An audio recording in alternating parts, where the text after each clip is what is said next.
U D എഫിൻ്റെ കാര്യം പറയുന്നത് പോലെ എൽ ഡി എഫിൻ്റെ കാര്യത്തിലും ഈ പ്രശ്നമുണ്ട്. അപ്പോൾ ഞാൻ ഇന്ന് രാവിലെ എൽ ഡി എഫിൻ്റെ തെരഞ്ഞെടുപ്പ് കമ്മിറ്റി ഓഫീസിൽ പോയി നേതാക്കളോട് സംസാരിച്ചപ്പോൾ കുറച്ച് വോട്ടുകൾ അൻവർ ഞങ്ങളുടേതും പിടിക്കും എന്ന കാര്യത്തിൽ അവർക്കും സംശയമൊന്നുമില്ല. അപ്പോൾ ഇവിടെ സൂചിപ്പിച്ച സാമുദായിക ഉൾപ്പിരിവുകളിൽ ചില നിരീക്ഷണങ്ങൾ കേട്ടത് എ പി സുന്നി വിഭാഗത്തിൻ്റെ വോട്ടുകൾ, അതായത് പരമ്പരാഗതമായി CPM കിട്ടിക്കൊണ്ടിരിക്കുന്ന വോട്ടുകൾ ഇത്തവണ അൻവർ പിടിച്ചേക്കാം എന്ന തരത്തിലുള്ള നിരീക്ഷണങ്ങൾ വരുന്നുണ്ട്. ഈ ജമാഅത്തെ ഇസ്ലാമി വിഷയം വളരെ സജീവമായി ഉപയോഗിക്കുന്നുണ്ട് CPM എങ്കിൽ പോലും അതിൻ്റെ റിസൾട്ട് നമുക്ക് 100% പ്രഡിക്റ്റ് ചെയ്യാൻ കഴിയുന്ന അവസ്ഥയല്ല. എന്ന് മാത്രമല്ല, ഈ വഴിക്കടവ് പോലെയുള്ള മേഖലകളിൽ, പോത്തുകല്ല് പോലെയുള്ള മേഖലകളിൽ സാധാരണ നിലയിൽ LDF വോട്ട് ചെയ്ത ആളുകൾ പോലും മാറ്റി ചിന്തിക്കുമോ എന്നുള്ള ആശങ്കയുണ്ട്. അതുകൊണ്ട് ഒരു ക്യാമ്പിലും 100% കോൺഫിഡൻസ് എന്നുള്ളതിൽ എല്ലാവരും കോൺഫിഡൻ്റ് ആണ് എങ്കിൽ പോലും എന്താണ് ഇപ്പോൾ അകത്തു നിന്ന് കിട്ടുന്ന ഇൻഫർമേഷൻ എന്താണ് ഷിനോജിന് തോന്നുന്നത്?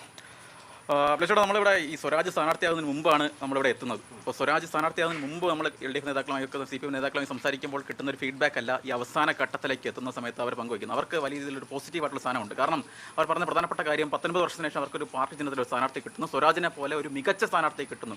സംസ്ഥാനത്ത് തന്നെ ഏറ്റവും മുന്നോട്ട് വയ്ക്കാൻ കഴിയുന്ന സ്വരാജിനെ പോലെ സ്ഥാനാർത്ഥി കിട്ടുന്നു. അത് തന്നെയാണ് അവർ പ്രധാനമായും മുന്നോട്ട് വെച്ചൊരു കാര്യം എന്ന് പറയുന്നത്. ആ തരത്തിലുള്ള ചർച്ചകൾ പരമാവധി കൊണ്ട് പ്രത്യേകിച്ച് ഏതെങ്കിലും തരത്തിലുള്ള ഭരണവിരുദ്ധ വികാരമൊന്നും തന്നെ ഈ മണ്ഡലത്തിൽ ചർച്ചയായില്ല. മറ്റ് പല കാര്യങ്ങളൊക്കെയാണ് അൻവർ, ജമാഅത്ത് ഇസ്ലാമി തുടങ്ങിയ വിഷയങ്ങളൊക്കെ തന്നെ ചർച്ച ചെയ്ത് കഴിഞ്ഞ 9 വർഷത്തെ സർക്കാരിൻ്റെ വിലയിരുത്തൽ എന്നൊക്കെ പറയുമ്പോഴും സർക്കാർ മുന്നോട്ട് വെച്ച ക്ഷേമ പെൻഷൻ ഉൾപ്പെടെയുള്ള കാര്യങ്ങളൊക്കെ തന്നെ ഇവിടെ ചർച്ചയാകുന്നുണ്ട്. അപ്പോൾ അവരെ സംബന്ധിച്ച് ഒരു നെഗറ്റീവ് ഫാക്ടർ ഇവിടെ ഇല്ല. അതേ സമയത്ത് തന്നെ 2001 മുതലുള്ള നമുക്ക് ഈ നിയമസഭാ തെരഞ്ഞെടുപ്പിലെ കണക്ക് പരിശോധിക്കുകയാണെങ്കിൽ ഈ മണ്ഡലം എന്ന് പറയുന്നത് അങ്ങനെ ഒരു അപ്രമാദിത്വം UDF-ന്റെ അപ്രമാദിത്വമുള്ളൊരു മണ്ഡലമെന്ന് നമുക്ക് പറയാൻ കഴിയും. എനിക്ക് കൂട്ടിച്ചേർക്കാനുള്ള ഒരു കാരണം എന്താണെന്ന് വെച്ച് കഴിഞ്ഞാൽ, ഇപ്പോൾ നമുക്ക് 2006 തെരഞ്ഞെടുപ്പ്, നിയമസഭാ തെരഞ്ഞെടുപ്പ്, ആ തെരഞ്ഞെടുപ്പ് എന്ന് പറഞ്ഞാൽ കേരളമാകെ നോക്കിക്കഴിഞ്ഞാലുള്ള റിസൾട്ടും മലപ്പുറത്തെ റിസൾട്ടും ലീഗിൻ്റെ ഏറ്റവും പ്രധാനപ്പെട്ട 3 നേതാക്കൾ PK കുഞ്ഞാലിക്കുട്ടി പരാജയപ്പെട്ടു കുറ്റിപ്പുറത്ത്, ET മുഹമ്മദ് ബഷീർ തിരൂരിൽ പരാജയപ്പെട്ടു, MK മുനീർ മങ്കടയിൽ പരാജയപ്പെട്ടു. അതായത് മലപ്പുറത്തെ ലീഗിൻ്റെ എന്താ പറയുക അടിവേര് തകർന്നോ എന്നൊരു സംശയം തോന്നിയ ആ തെരഞ്ഞെടുപ്പിൽ 18,000-ൽ പരം വോട്ടുകൾക്കാണ് നിലമ്പൂരിൽ ആര്യാട് മുഹമ്മദ് ജയിച്ചത്. അതായത് UDF-ന് മലപ്പുറത്തെ ഏറ്റവും വലിയ തിരിച്ചടി ഏറ്റ 2006-ൽ പോലും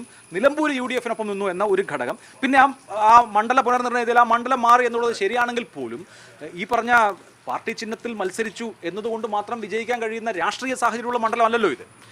അവരെ സംബന്ധിച്ച് ഒരു സ്വരാജിനെ പോലെ ഒരു സ്ഥാനാർത്ഥി മുന്നോട്ട് വയ്ക്കുന്നു. ആ രീതിയിലുള്ള പാർട്ടി വോട്ടുകളൊന്നും തന്നെ അപ്പുറത്തേക്ക് പോകുന്നില്ല. ഒപ്പം അവരെ സംബന്ധിച്ച് ഇപ്പോൾ ലഭിക്കുന്ന ഒരു പ്രധാനപ്പെട്ട കാര്യം എന്ന് പറയുന്നത് അൻവറിൻ്റെ വരവാണ്. അൻവർ അവർ തന്നെ പരസ്യമായി പറയുന്നില്ലെങ്കിൽ പോലും അവർ പറയുന്ന കാര്യം 10 വോട്ട് അൻവർ പിടിച്ചാൽ അതിൽ 7 വോട്ടും UDF-ന്റെ വോട്ടായിരിക്കും. 3 വോട്ട് മാത്രമേ തങ്ങളുടെ കയ്യിൽ നിന്ന് വോട്ട് പോകുന്നില്ല എന്നൊന്നും അവർ പറയുന്നില്ല. പക്ഷേ വോട്ട് പോകുന്നുണ്ട്. പക്ഷേ അത് 7 വോട്ട് പോകുന്നത് UDF-ന്റെ വോട്ടായിരിക്കും. 3 വോട്ട് മാത്രമേ തങ്ങളുടെ കയ്യിൽ പോകൂ. ആ രീതിയിൽ ചിന്തിച്ചാൽ പോലും എങ്ങനെയൊക്കെ പ്രതീക്ഷ ഒരു 3000 മുതൽ 5000 വോട്ടിൻ്റെ ഭൂരിപക്ഷത്തിൽ സ്വരാജ് നിയമസഭയിലേക്ക് പോകുമെന്ന് എന്നതാണ് LDF-ന്റെ അവസാനവട്ടം.